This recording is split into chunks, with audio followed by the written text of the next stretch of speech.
آسان درس قرآن نحمده ونصلي ونسلم على رسوله الكريم اما بعد فاعوذ بالله من الشیطان الرجیم بسم اللہ الرحمن الرحیم یا ایها الذین آمنوا ایمان والو اذا قیل لکم تفسحوا فی المجالس فافسحوا یفسح اللہ لکم، جب تم سے کہا جائے کہ مجلس میں جگہ کشادہ کرو تو جگہ کشادہ کر دو، اللہ تمہارے لیے جگہ کشادہ فرمائے گا۔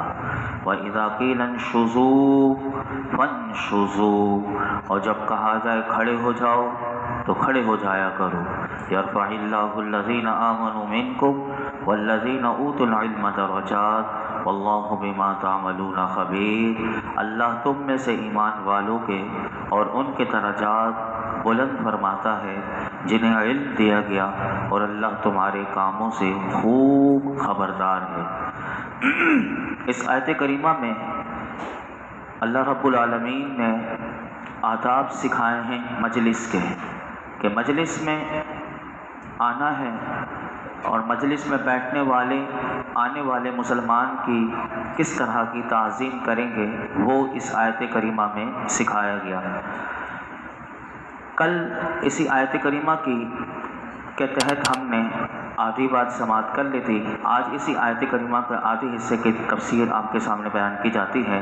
یہاں پر یہ بات یاد رکھیے گا کہ مجلس کے آداب میں یہ بات شامل ہے کہ جو شخص پہلے آ کر بیٹھ چکا ہو اسے اس کی جگہ سے نہ اٹھایا جائے، یہ ادب ہے، سوائے کسی بڑی ضرورت کے یا یوں کہ اہم حضرات ہوتے ہیں، علماء ہوتے ہیں، مفتیان اسلام ہوتے ہیں، مشائخ ہوتے ہیں، تو پھر اس کے لیے علماء نے یہ لکھا کہ ان کے لیے نمایاں جگہ پہلے سے بنا دی جائے مجلس میں۔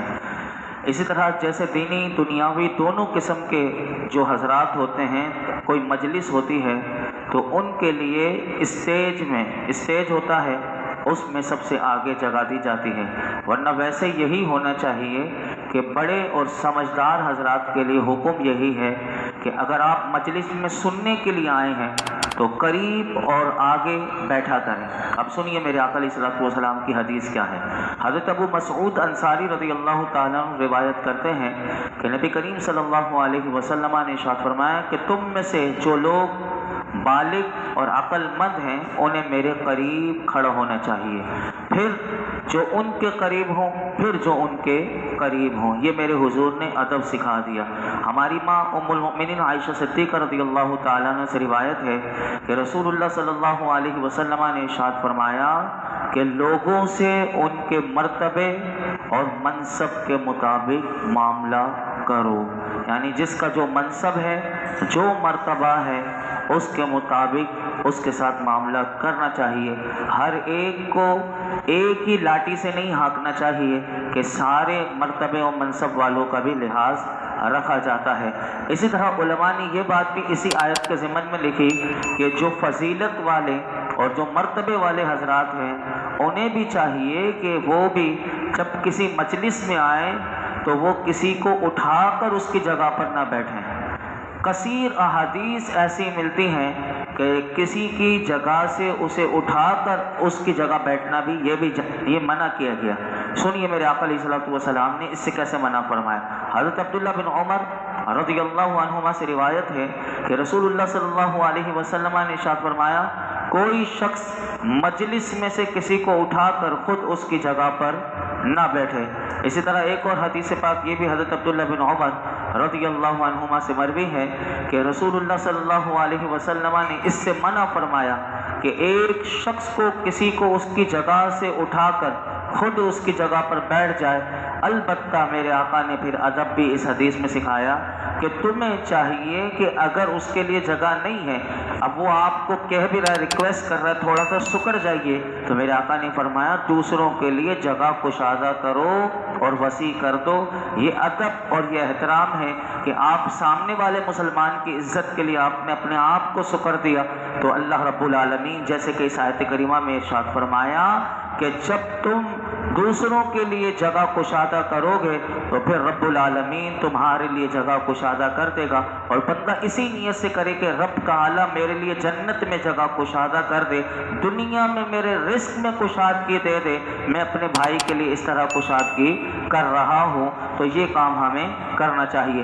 اسی طرح اس آیت کریمہ میں یہ بھی بات مفسرین فرماتے ہیں کہ اللہ رب العالمین نے یہ بات ارشاد فرمائی کہ والذین اوتوا العلم درجات یرفع اللہ الذین آمنوا منکم والذین اوتوا العلم درجات, اللہ تم میں سے ایمان والوں کے اور ان کے درجات بلند فرماتا ہے کہ جنہیں علم دیا گیا. اس آیت کریمہ سے یہ معلوم ہوا کہ اللہ رب العالمین کے نزدیک بلندی درجات اور رفیع درجات کا ذریعہ دو چیزیں ہیں, ایک ایمان ہے اور دوسرا علم ہے. اگر کوئی اللہ کی بارگاہ میں بلند مرتبے والا بننا چاہتا ہے اور وہ چاہتا ہے کہ میرے درجات بلند ہو جائیں, میرا مرتبہ بلند ہو, تو دو ہی چیزیں, ایک ایمان ہے اور ایک علم ہے. علم علماء فرماتے ہیں کہ اتنی بڑی دولت ہے کہ اگر کوئی شخص ایمان والا ہے لیکن ہے وہ غریب ہے, نادار ہے, مفلس ہی کیوں نہ ہو, وہ بڑے بڑے ملین ٹریلین ارب پتی خرب پتی رئیس ہو لیکن ہو کافر, تو فرمایا کہ اس کا جو غریب ہے لیکن ایمان والا ہے اس کافر سے زیادہ اللہ کی بارگاہ میں اس کا مرتبہ بلند ہے. تو آپ دیکھیں ایمان کتنی بڑی دولت ہے.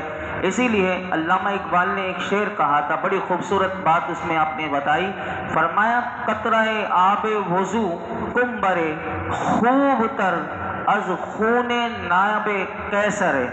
اس کا ترجمہ یہ ہے کہ علامہ مرحوم کہتے ہیں کہ کمبر, یہ کمبر کون تھا؟ یہ حضرت سیدنا مولا علی سیدنا علی المرتضیٰ رضی اللہ تعالیٰ عنہ کا یہ غلام تھا جس کا نام تھا کمبر.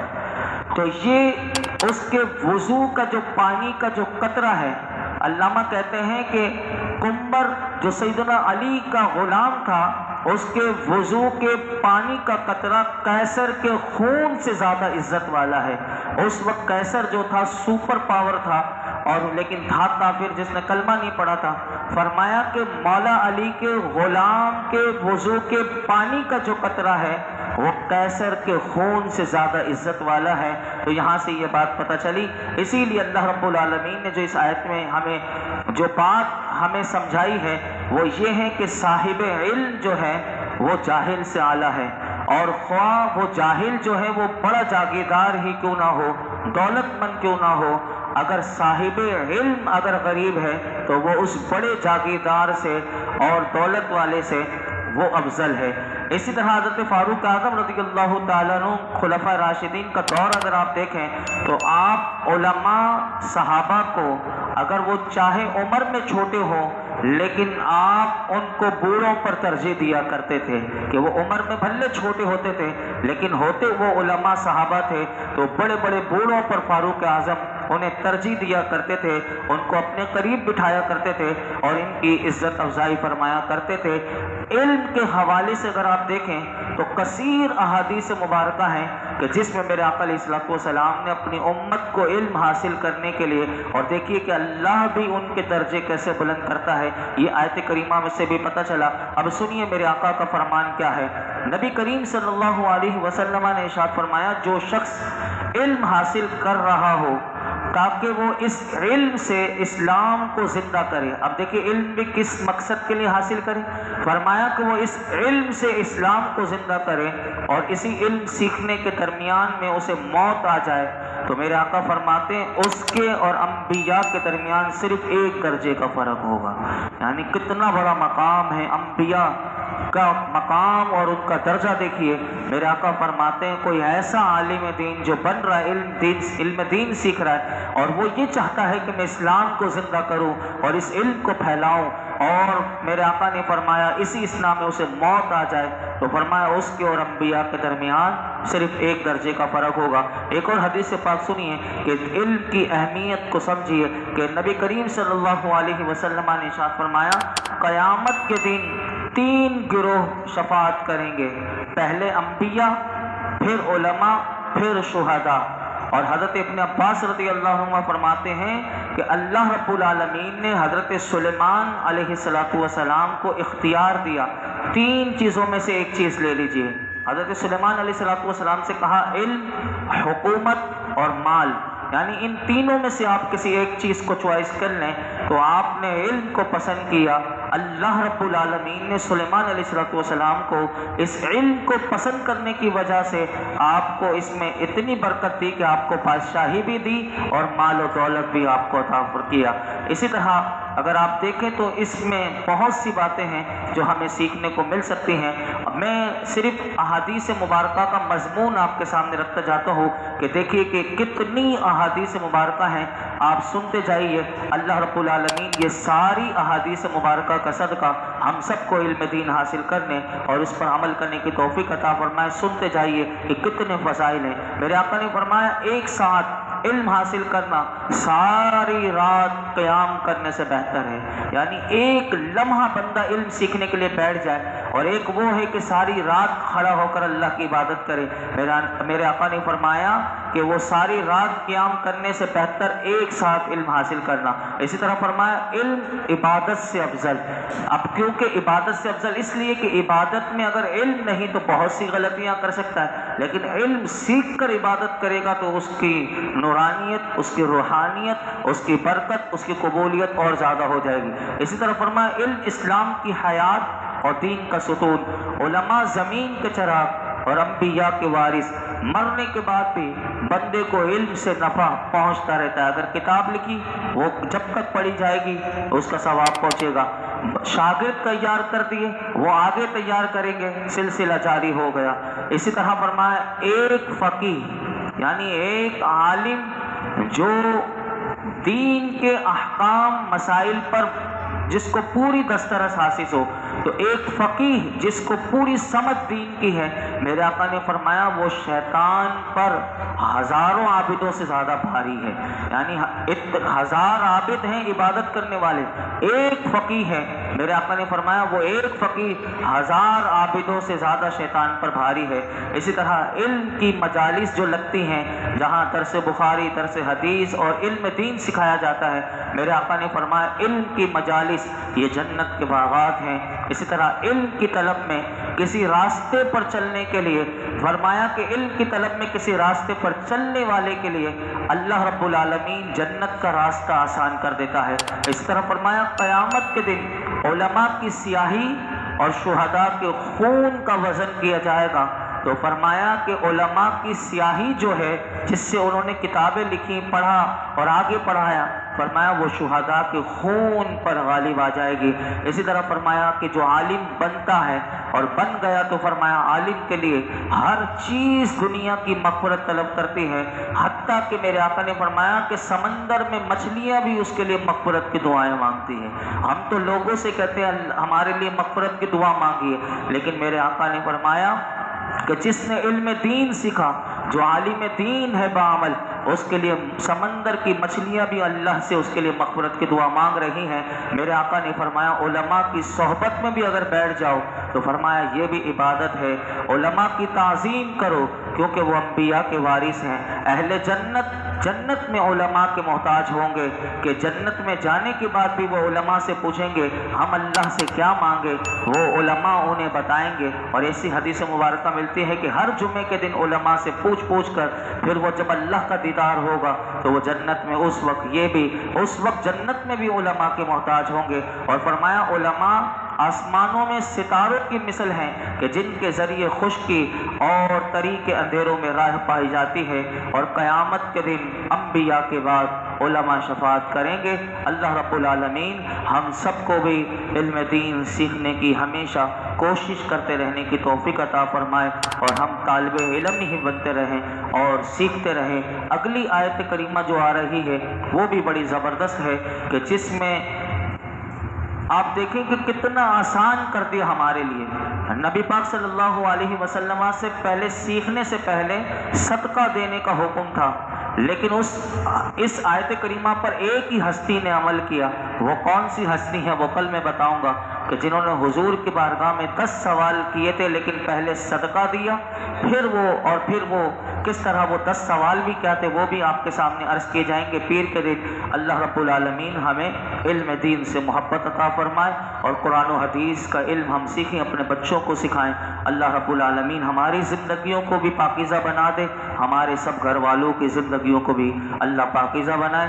دعا کے درمیان آپ کے لیے تبرک تقسیم کیا جائے گا۔ ہمارے نمازی ہیں سلیم بھائی، تو وہ عمرہ کر کے تشریف لائے، تو تمام نمازیوں کے لیے تحفہ لائے کہ کھجور پانی، کیونکہ یہی سب سے بڑا تحفہ ہوتا ہے، آب زمزم ہے اور کھجور ہے مدینہ شریف کی، تو ان کے لیے ایک مرتبہ ان کے والد والدہ کے ایصال ثواب کے لیے 1 مرتبہ سورہ فاتحہ، 3 مرتبہ سورہ اخلاص پڑھ لیجیے۔ اعوذ باللہ من الشیطان الحمدللہ رب العالمین الرحمن الرحیم مالک یوم الدین ایاک نعبد و ایاک نستعین اهدنا الصراط المستقیم صراط الذین انعمت علیہم قل هو اللہ احد اللہ الصمد لم یلد ولم یولد قل هو اللہ احد اللہ الصمد۔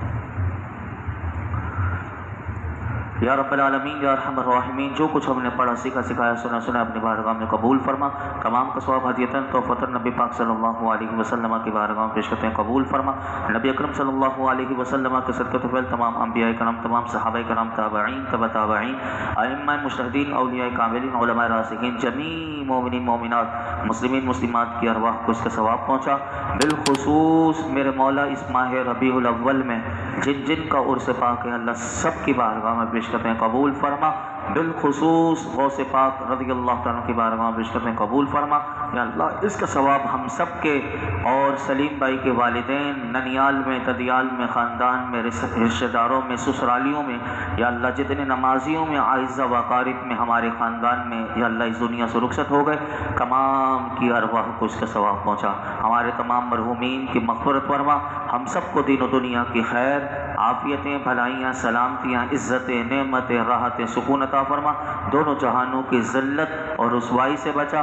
یا رب العالمین ہم سب کو بھی مولا کریم بار بار حرمین شریفین کی باادب مقبول حاضری نصیب فرما، ہم سب کی، ہمارے ماں باپ کی، ساری امت مسلمہ کے بے حساب مغفرت فرما، قرآن حکیم کا نور اور اس کا فیضان عطا فرما، ہمارے لیے سیکھنا سکھانا، سمجھنا سمجھانا آسان فرما۔ یا اللہ آج تک جتنی دعائیں کی ہیں آئندہ کریں گے، پروردگار عالم اپنے محبوب کے صدقے میں ہماری تمام دعاؤں کو قبول فرما۔ وصلی اللہ تعالی علی خیر خلقہ محمد وعلی آلہ وصحبہ اجمعین۔